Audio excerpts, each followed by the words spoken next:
Mayor Manuel de la Serna ng Libungan, Cotabato. No? The ninth, siyam nga anak sa the late Pacifico de la Serna and Lucila de la Serna, who happens to be the former mayor, both of them. Ang papa ko na yung mayor dire, ang inaanak ko na yung mayor. So, dire ka nagipanak. Kung ako na ibalan, ang ako mga ginikanan gikan sa Cebu na nauban sa kolono sa panahon ni Sergio Osmeña at mga kolono niya. Nga din gidala sila sa Piquet, North Cotabato. And kami na mga ginikanan ako pag kami nyo nila, may adventure sila din sa Libungan. Kung kami ang primerong Kristiyano din sa Libungan, North Cotabato. Ang akong mangot nga si former Mayor Wenceslao de la Serna, nahimo sa mga mayor sa lungsod sa Alamada for 23 years. So, kami pamilya sa politiko, siguro. Kay nahimo sa mga provincial board member ako for 9 years. Nahimo ako mayor ni Sona, tapos nibalik na po ko pagka-mayor karon. After my term sa Sanggunian Panglalawigan. Kung sa kayo mag-question yun. At pagkabata niyo, so describe niyo mo ang relationship sa Muslim-Christian. Yes. Kami nagigikan sa pag nakamatkon ko kanang panimot, no. Ako na ibalaan, walay problema ang relasyon sa mga Muslim-Christian sa lungsod sa Libungan. Bisan pa niya itong mga panahon nga kaya di rin man yun sila, wala pa yung anak ako mga ginikanan, di rin sila kapuyo. Ang nagaprotektar sa ako mga ginikanan, mga Muslim. Ang among nangong yuta sa akong ginikanan, ang uban, pambayaran, pero ang part, na doon na po yung portion nga, voluntary o arte lang ang gihatag sa mga Muslim sa akong mga ginikanan. Walay kagubot, walay pagdumot-dumot. Walay away Walay awa. tungod sa Walay away tungod sa yuta. Walay away. Until now, walay away diri sa Libungan nga tungod sa yuta. I don't know sa mga neighboring municipality kung ang yuta ba hinong na silang away. Pero may mga rumors nga tungod sa yuta po. Nag-squad daw sa mga Kristiyano. Asalid sa, pero hindi naman natin maibalang kung sa katinuod yun nga ilaha ba. Siya, katong during 1967, yung pagsugod sa away-away dito sa masulti mo ba nga ang start at to is kung dili man sa yuta is sa about religion? Dili man siguro. Pero katong pag-organize sa EMI, yung mga Mindanao Independence Movement, mo po doon sa rason. Diyan po ng mga Kristiyano po. Nakauna-una po pag-organize o kanang ginatawag nila gilaga. Mo dito yung nakakon. Pero dire sa among lungsod, wala may ngingon nga doon yung mga ilaga dire. Wala may pamatay ng Muslim doon sa mga lugar. So, aside sa diri na yun ang walay ano. Yes, during the 1970s conflict between Muslim and Christian nga gera, wala dyan away din. Pigkawayan, Bichaya, Palyusan, Alamada, Lang, Pagalungan, gira ni tanan. Neven part sa Matalam, gira na. Why is that so? Now, wala nga kuha ng libungan. Walay polarization sa mga. Siguro, ito tumayong relasyon gyapon. wala man may mga atraso sa mga Muslim, wala pa sila atraso sa mua. Kaya mo, whatever nga tribo ka, pareho ang treatment naman doon eh. Nagyan po yung Highlander dili, sir. Ay, yes, mga indigenous people na nitibo.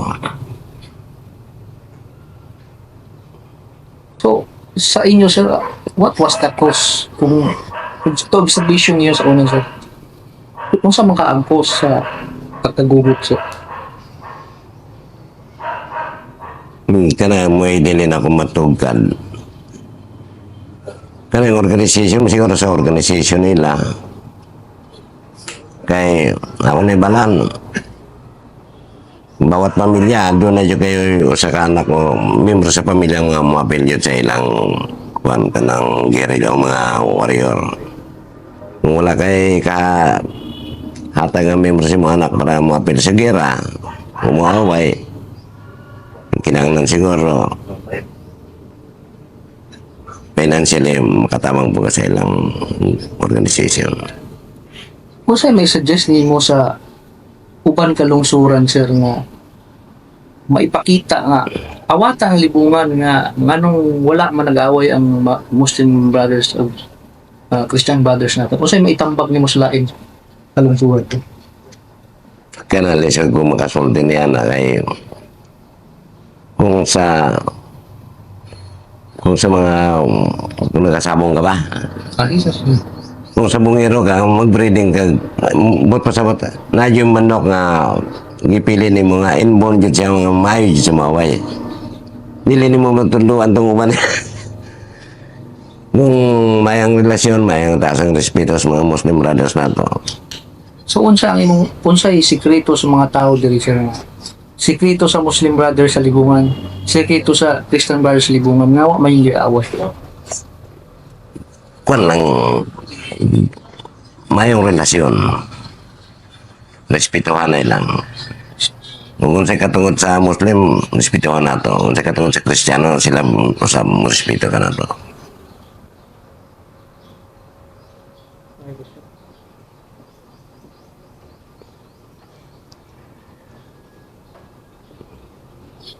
Katong kagubot sa ano, sir, dili sa Sayak, Recently, Oo, sir. katong last year, O sige, sir, example na sa last year. Unsa effect ato diri sa libungan, sir? Ano, ang mga- economic, social, education. tanan apektado ato eh. Pati ano. Pati panginabuhi mga katawan, kaya daghang mga evacuees. Ang ilang mga farm, di na nila matrabaho. So, maperwisyo sa mga gobyerno, kaya kinahanglan rasyonan mong punin mo silang mga ilang makaon, medisina. So, dili man magwanta nga dili magwanta sa gobyerno nga pagkasuportahan na natin sila permi. Sa labing tinood, katong nag-away man katong last year sa mo, pero kung ang ginagmay lang. Wala lang magkasinabta na ito. Pero it last 2 days lang siguro. Wala na. Pero ate sa mga katawan na itong mga military, alert ng gapon. Pwede gapon na mo kumpiyansa. Ako ganing kayo mo. Kaya ang ilang mga farmland nila, ilan namang gibiyahan. Ang Muslim, ni Bakwit mo po, di mo po sila katrabaho na. Ang game mo, ang among mga kabgo, gibutang na ako dito sa tunga, between Muslim and Christian, para magtrabaho Muslim, magkagwardya mga kabgo. Nagtrabaho ng Christian, magkagwardya po ng mga kabgo po na to. Kaya karon may lang ani karon. Walay kaba, walay pagduwa nga sa mukon sila. Pero now and then, nagabisita ako na sa area. Sa Muslim area, kanang ginatawag na itong Matibong. Sa conflict ba, sir, na-epekto ang education o ang education, sir? O dili man siguro. Kaya, ako ganin mismo, mga Muslim na ito, nga mga estudya, mga bata diya, gina-scholar ko na sila mga 50 kabuk. So meaning sir, kung walay edukasyon ng tao, so Dapat may edukasyon. Tagaan yung may edukasyon. Kay lahi mang upbringing sa mga ginikanan niya ng mga panahon na nga kaya na datuhism at least pagkakaroon na-exercise mga po ng datuhism. Pero kung edukado ka na anahin na yung kayo warang kung kayo gayunan nga man-liberate ka sa mga kahibalo ka naman maning kamot.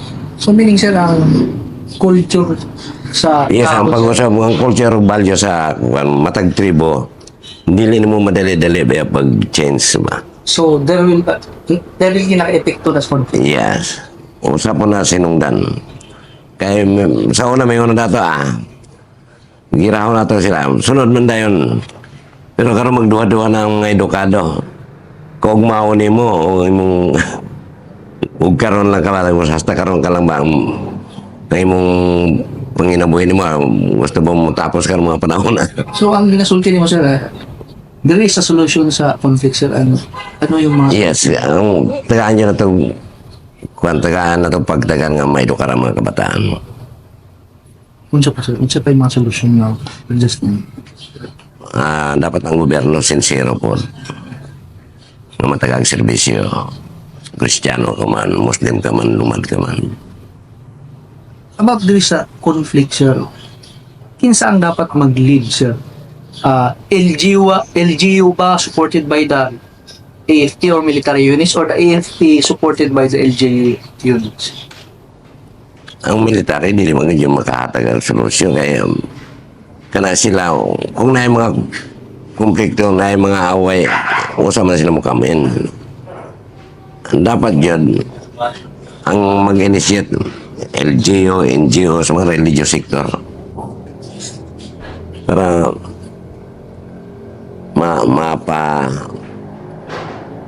mapahibalot katawan ug kung sa'y tumungting mo ug kung sa'y mga advantages o disadvantages. Kaya kung puro lang tagira tanan man ta perde man wala may mudaw niya na. Hasta mo man na lang henerasyon na to. Hasta atong kapuan mo ramon. Pero may mga instances na gira-gira da pero gipatong lang nila yung military. Pero actually mga rido-rido po na sa mga Muslim po ba? Munang, di ba na ito kang mga gira dire, na yung rido, dili kay between military o mga email. That's part of culture nila. Yes. Dili ni mo mosob na sa culture nila. For you sir, kung ikaw pangayo anong suggestion sir, kung siya ka-suggest ni mo for the ma-include sa social reform program sa mga rebels sir, kung siya ihatan na ko sila. Kuan manggon. Masigon sa may mga programa sa gobyerno matag sila. Kaya na sila vision na eh. What is that issue sir? Kanang muna originally Mindanao independence intended for Muslim na yun ang Mindanao. That's mentality nila sir. Muna na yung mentalidad ka noon. Kay kung istorya na to ang tinaw din ang butugon sa pagkasinsero ni mga nasa sa pikas nga kwan mga grupo. Kung sa yung ka sincero nga para ba sa ilang katawan ng ilang pagkuan organization ng grupo naman ko yung mga organization nga sarili man lang nila yung ginauna-una. Kaya kung nauna-una mo na siging gira nila mga katawan pero yung mga ilang mga top brass na naka-aircon tuwas Manila, tuwas syudad sila. Pero yung mga katawan sige, pahit. Pareho yapon sa mga Kristiyano. Na yung mga grupo sa Kristiyano nga mura po na. So kasi dapat ihatag sa gobyerno sir para mahunong nga lang. Hindi wala katagbawan na. So, murag Kanan yung unsa ka sincere, on both sides ba, unsa ka sincero. So, unsay solusyon ano? Na lisod kabuto na kay ultimo national government, maglisod sila ba? Na sila yung mga expert yung ipamutang para sa peace negotiation, wala gyapon eh. So, unsay katambag nimo sa peace negotiation, sir? Dapat ba ang national government ang mag-lead o dapat ang naa sa ubos nga Hindi, may coordinate lang nila. Okay man lang kung national government ang mag-lead yun. Pero, i-coordinate mo nila sa lokal. Ganang proper communication. Mga na yung tawag na ito, respetuhan sa tanang anggulo. Sir, kung wala ba ang national government, dire ang mga tao dire sa ubos baka adto ba sa point nga magkaroon kayo ng peace dire sir? Kung wala pa yung national, kung kamo lang sa dire sa ubos. Sa level na ako, pwede mi.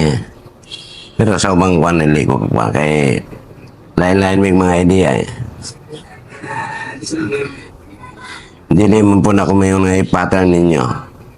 Kaya kung may pattern nila nga mong pagkatawa, muna yung kaganina nga, inborn nga mo naibalas mga Muslim brothers, kung kinsami, kung sa kamatinudanon po, na istorya. Nasa lahi niya sa Tagalibuangan sir ang peace lovers. Okay, frankly speaking, and modestly aside, may among relasyon sa pamilya na mo. Mutuo ka ba ang panahon itong 1970s? Kwantot, all out war yun to eh. Throw out ka to, gira. Pero dire wala yung gira doon eh. Walay casualty doon, walay Muslim yung ipatay doon, walay Kristiyano yung ipatay doon. So, anak ka peaceful yun. Hasta karon. Ito niya wami patay doon eh. Kaya sa tinod lang, pag i-evacuate sa mga Muslim, nanggawa sila, niadto ko sa area. Ngayon ko sa rason, anong nang-evacuate man mo? Kasi hindi na mapigilan. Nag-istorya namin ni Umbra. Ikaw, bakit nagsipag di kasi itong mga kapatid natin, Commander? Siya, miscommunication lang yan, Mayor. Sige lang, lang yan, pabalikin natin kaya kagad yan sa kanilang bahay. Ikaw, sige, ako na magpabalik ito sa kanila bukas. Ngayon lang na misinterpret ni Umbra. Kasi pagpasyal ko doon sa area, sumunod si Gobernador. Sabi niya, Mayor, magsama ako. And mga 10 minutes after, dumating na si Colonel Hermoso. Sabi niya, bakit may mga military? Mamaya, atake kami. Hindi na napigilan yun. Pero wala naman. Tulis lang yung firefight yan. Pero mga long distance, malayo man yun. Marag, siyaw-siyaway mo lang, siguro. Ano yung masasabi niyo sa MOA AD sir? Ayun ang ayaw ko rin. Ayaw. Tama yung ginawa ng Supreme Court. Bakit sir? Bakit? Yan yung radius from yung territorial water nila.